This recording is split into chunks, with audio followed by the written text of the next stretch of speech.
Have you ever wondered how single people, people in relationships, or even people that are married, how they go about life, what makes up their daily lives, and what makes each one of those unique?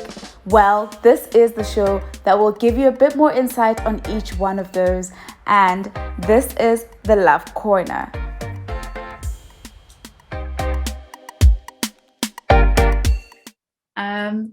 Welcome to the show. Welcome to the Love Corner with me, Atisang.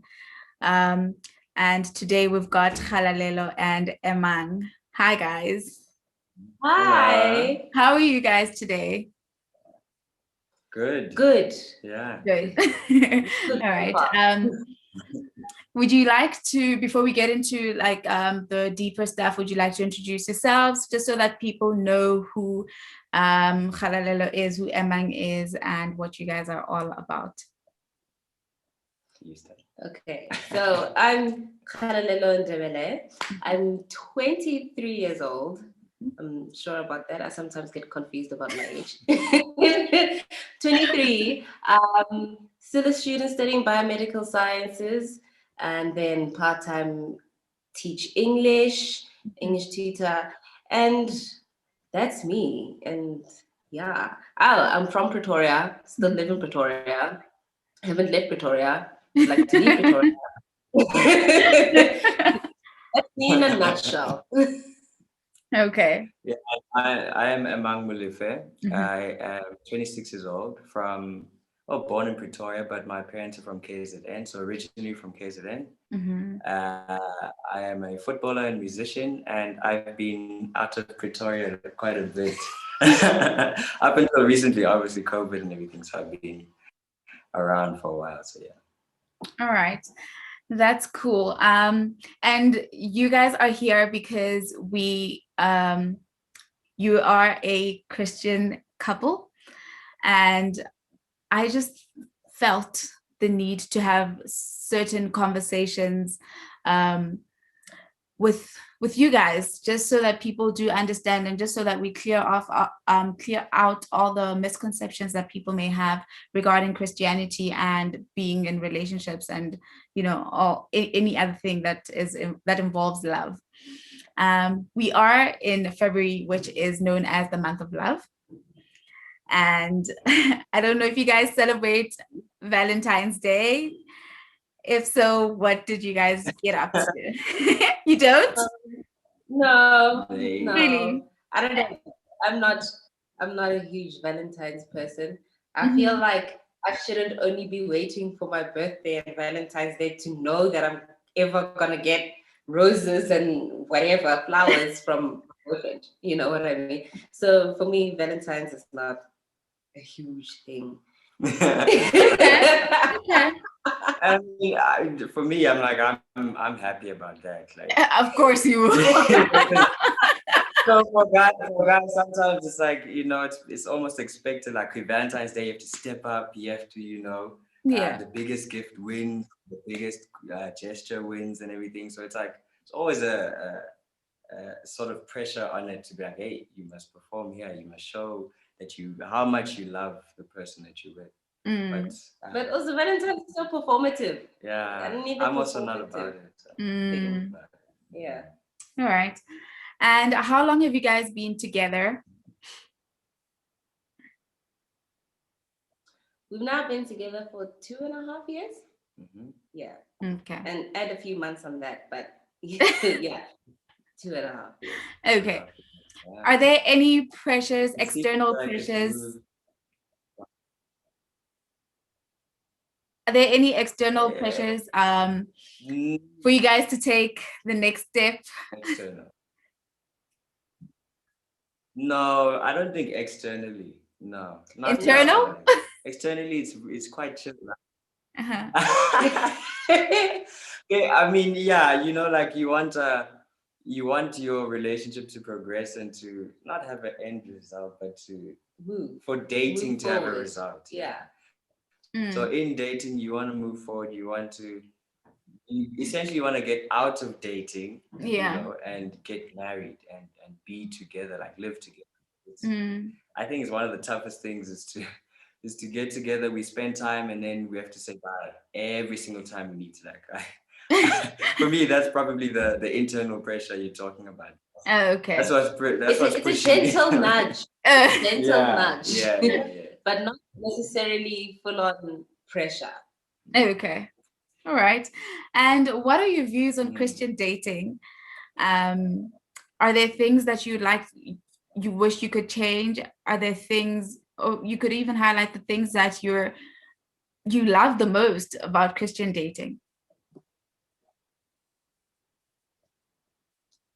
Well, I think majority of the time when people are like Christian dating, it all gets so heavily spiritualized and what have you, that we forget that at the end of the day we essentially still dating. Njolo, still Njolo, as a Christian couple, not a Christian couple, still dating. So I think there's just so much restrictions behind spiritualizing everything, and then it gets harder when you're looking at stuff from the point of view of it being a restriction rather than protective perimeters for you, the other person, and your relationship. So I think that's mainly probably the difference between Christian dating and I guess worldly dating, if you want to put it that way, is that having boundaries is more, impressed on us being Christians than not. When you're not, it's just like, we're dating, whatever goes, whatever flies. And that can get messy, that can get chaotic, and it's not very protective for you, your heart, your soul, So I don't think of it as a weird connotation. It's weird when it gets heavily spiritualized. Yeah, I think also with in Christian dating, I think leadership, Christian leaders that you submit to and are accountable to, they often take the route of being more cautious than say very free, like, okay, you guys can do whatever you want. It's more of rather be careful, rather not, is taking that approach. So I think that is what is being connotized. That's what's being made a connotation. When actually, as Kali say, it's actually there to protect you. So of course you want to maybe start off a bit more careful, but then you follow the leading of the Holy Spirit. So when the Holy Spirit is like, not here, you're not alone. You're not trying to figure it out by yourself. Like, you always have him there. So if you both submitted to him, then he knows exactly what's perfect for the two of you. So that's essentially, I think, where the sort of difference lies is there. And give me just 3 principles that you guys would deem as vital for a relationship to be successful.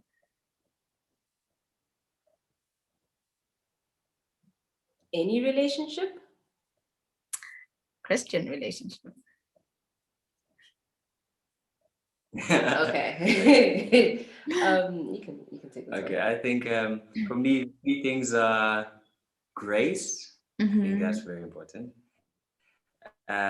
Humility and vision. So I think grace is important because if you don't have grace, like, okay, say you have the other 2 and you don't have grace, then you end up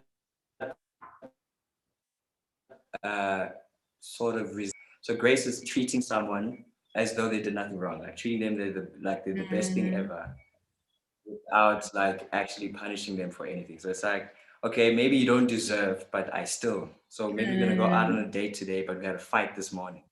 But I'm still gonna take you out because you're still my wife, and I still want you, or you're still my girlfriend, and I still want you to I want you to have the best, like, regardless of whether we fought today.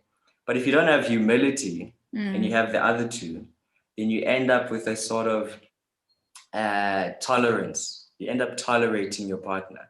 So it's like, okay, I can forgive everything you do as long as we headed towards the vision. As long as we headed there, I can tolerate. Okay, you did this wrong. Okay, we fought today, whatever. Water under the bridge.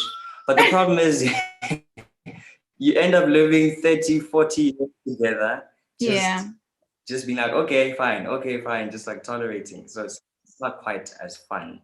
And I think without the vision, you sort of living a fairy tale. Like it's Disney. Yeah, it's like, we're together and it's, I'm pleasing her, and what do you want? And I'm humble enough to learn and to, to love you correctly, and I give you the grace, so I forgive you easily. But we're not headed anywhere. We're just loving each other. We're just romantic and doing nice, great gestures for each other, but it's not going anywhere. It's not achieving anything. So eventually that kind of gets old. It's sort of, it dries out. And also, you're gonna get bored of that eventually. Yeah. Then it's like, okay, romantic gesture, but then now what? Now I'm bored. I know it's coming. Now what? What are we going for? What do we want? What do we want to get to? Where do we want to get to? So yeah. All right. I think I agree. So what are the 3 things that you would say your partner has taught you? Well, he's taught me a lot, okay? Yeah, but let's go with the 3 things. Is definitely top of the list is definitely patience. He's extremely patient. I'm not, but it's getting there. It's getting better. Yeah. So patience, having a filter. So thinking before I speak. It almost looks like he was waiting for you to say that.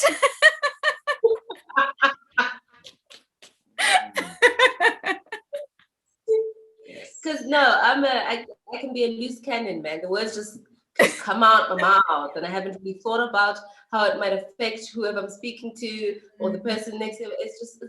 I'm conversing. So yeah, definitely thinking before I speak, but also, the ability to forgive yourself and not be so hard on yourself with, life goals, mistakes and what have you. Just, have grace for myself, never mind just for everyone else around me.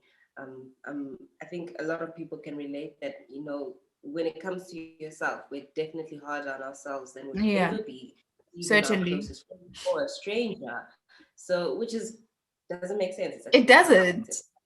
Yeah, those are the 3 things, top 3 things.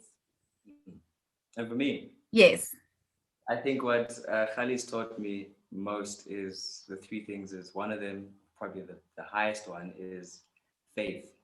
I think I don't understand how she just under any circumstances will just be like, don't worry, it'll work out, don't worry, this is going to happen.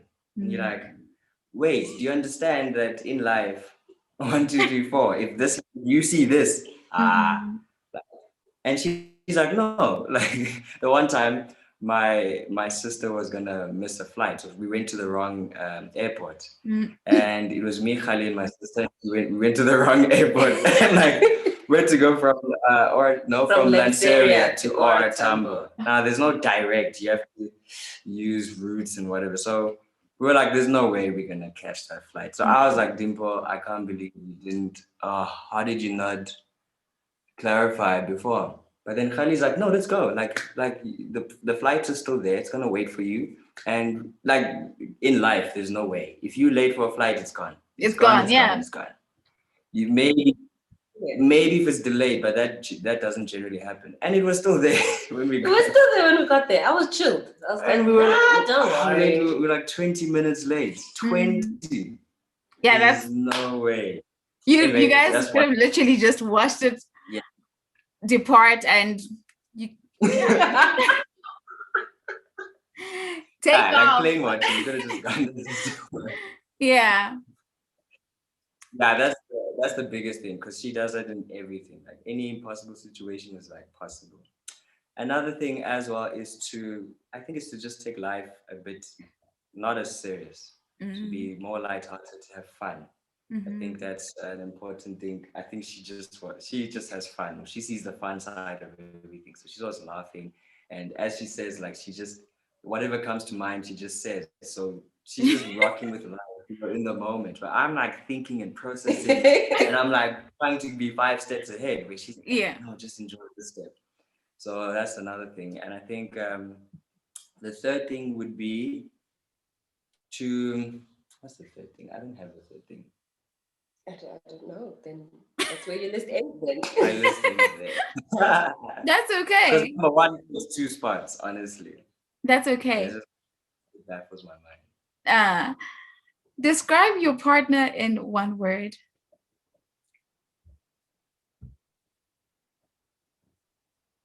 Steadfast. Hmm. One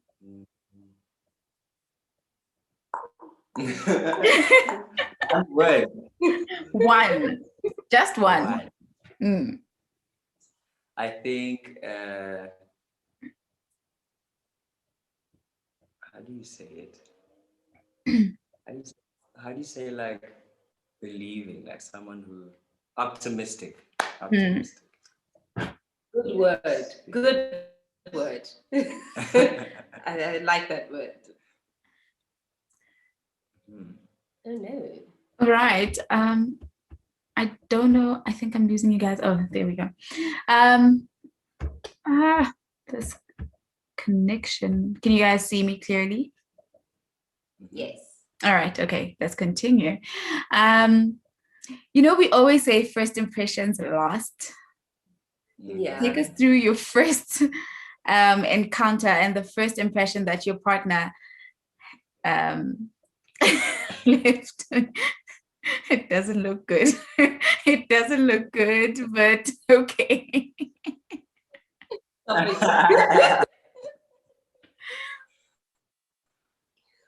Okay, I feel like this story always has 2 parts to it because it's not a linear story. It wasn't like a normal meet cute and then it's happily ever after.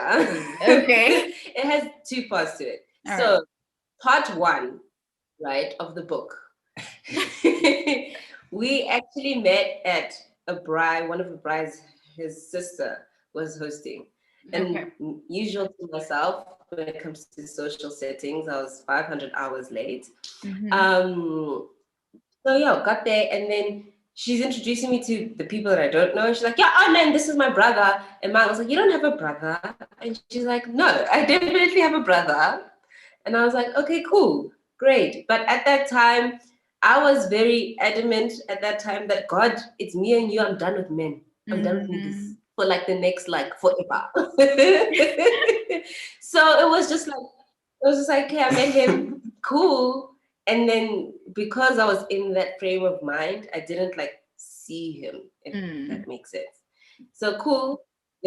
That's when we actually first met, but we don't count it because then part 2 of the story is we went out to a jazz night once again because I'm friends with his sister. That's how we met. Oh, okay. His sister is my friend.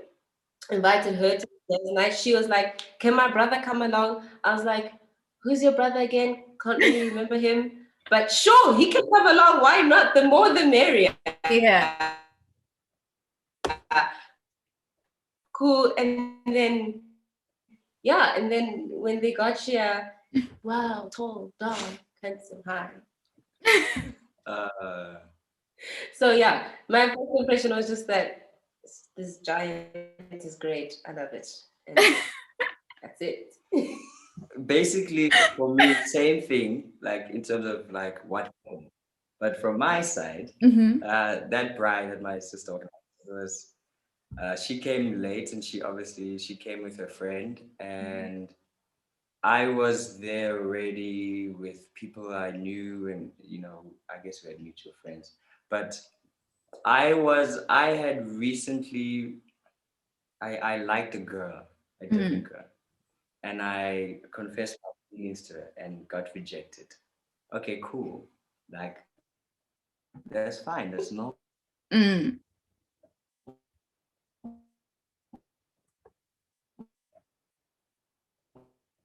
Isn't it?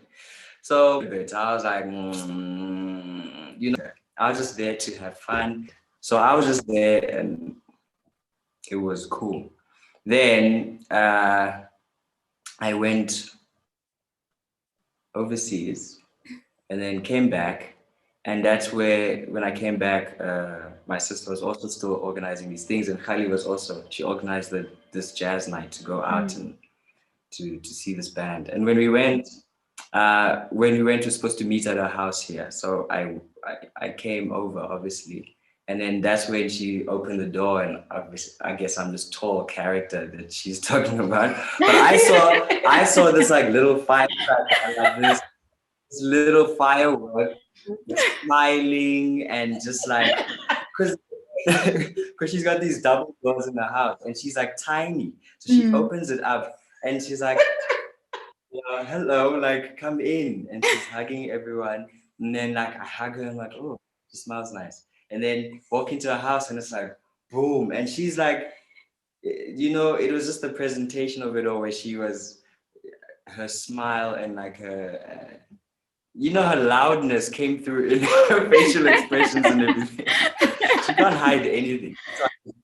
Her facial expressions also blurt out.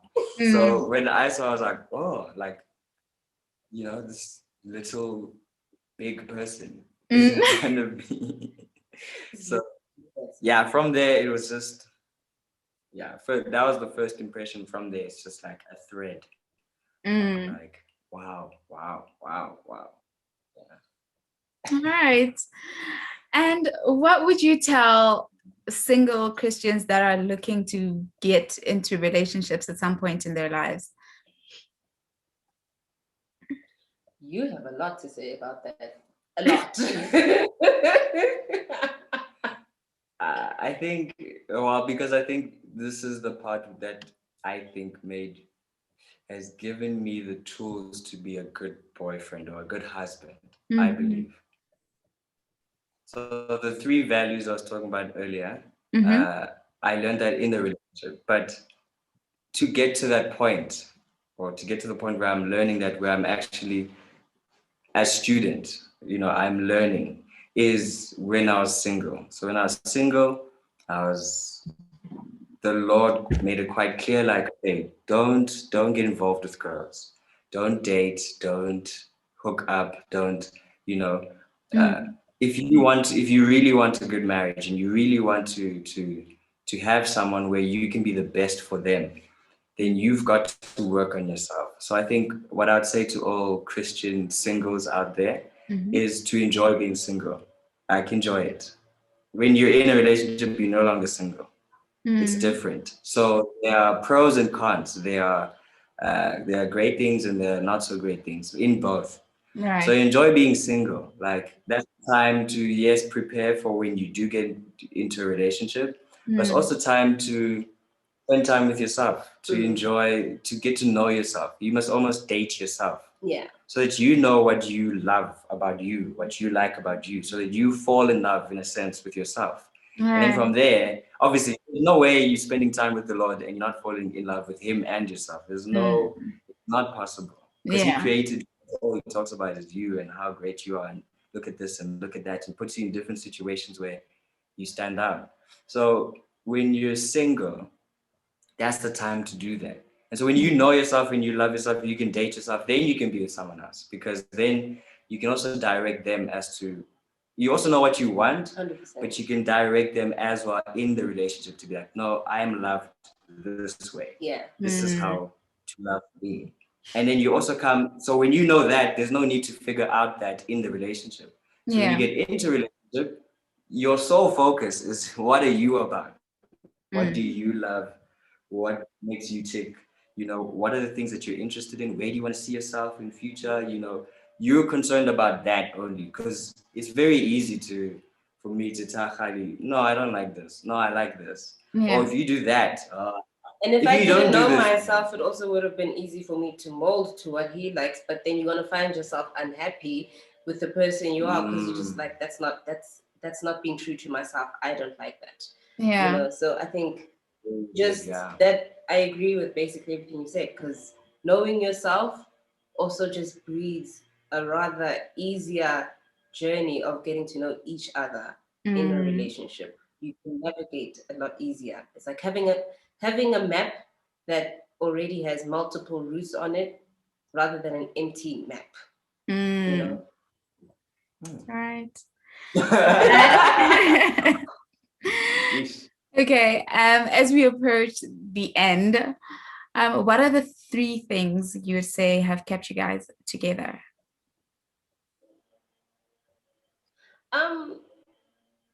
Basically, I would say basically those principles you stated earlier, because also I think how we got to those principles was as a result of disagreements, but they weren't really disagreements. Yeah. They were passionate conversations. That's what they were. And from them, you take away that, okay, so our situation required a bit more grace, for us to get to the point of resolving it.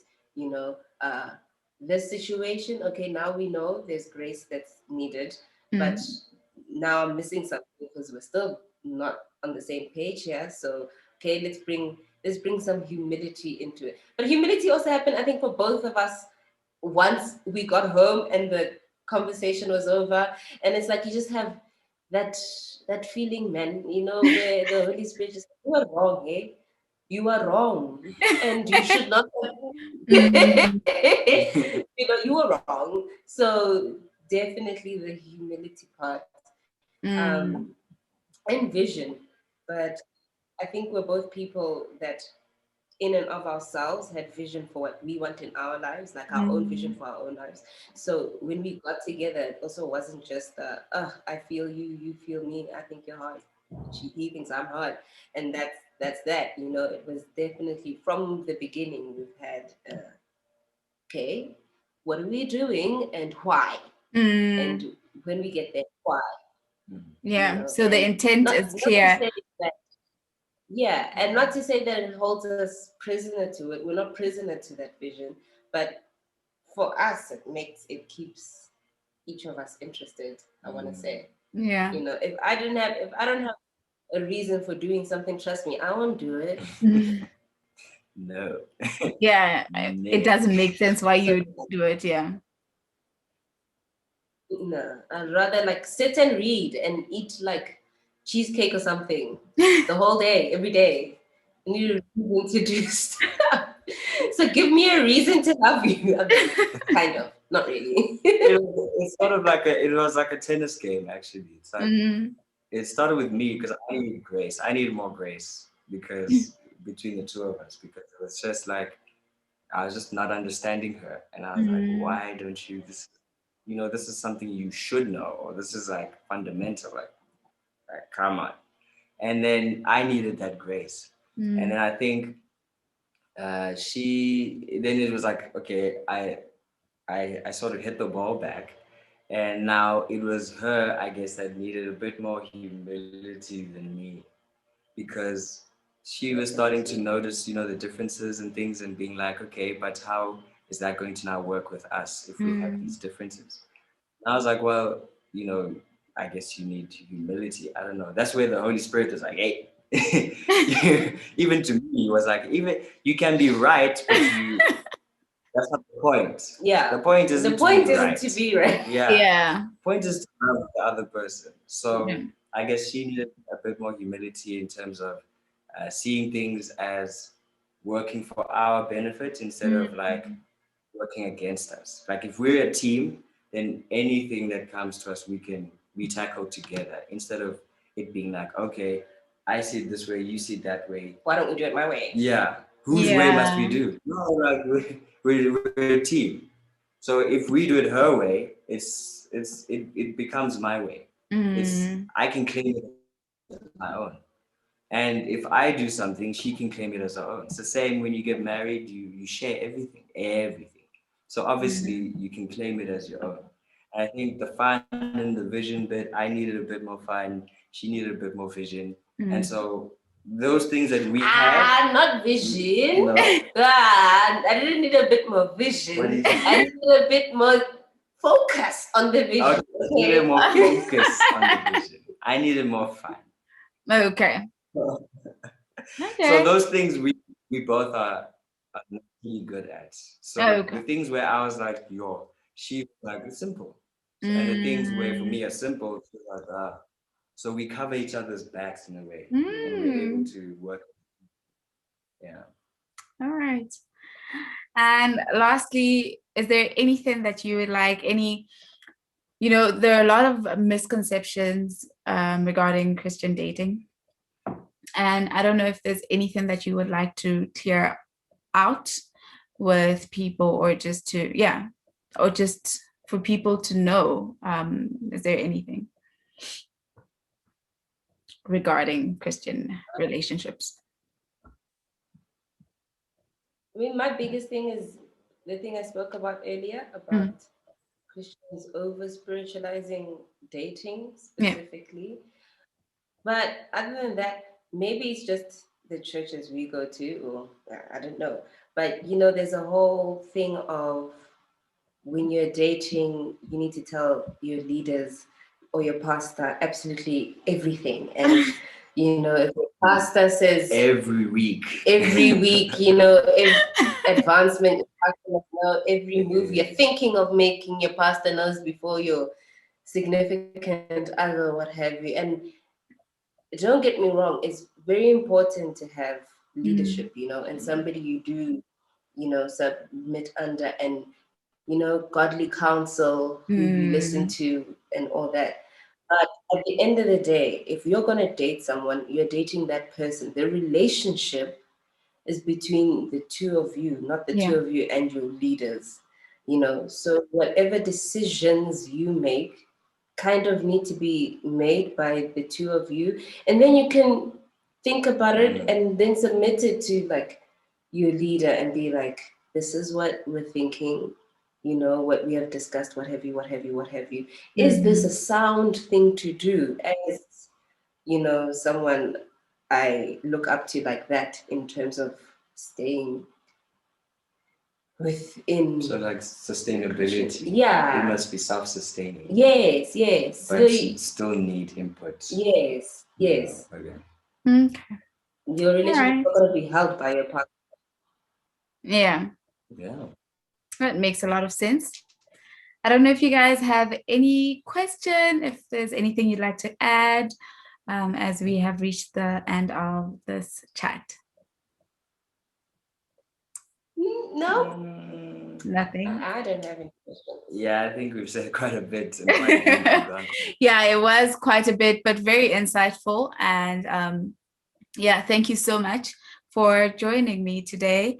And I really do hope that, I hope you enjoy the rest of your relationship, and maybe soon, you spoke of dating with intention, and that intent part is very important. Yes, Emang. Yes. So very soon, maybe we'll be hearing the maybe not. Okay, no pressure. You know what? I was actually just saying it because I know there are no external pressures. They all come from within. So all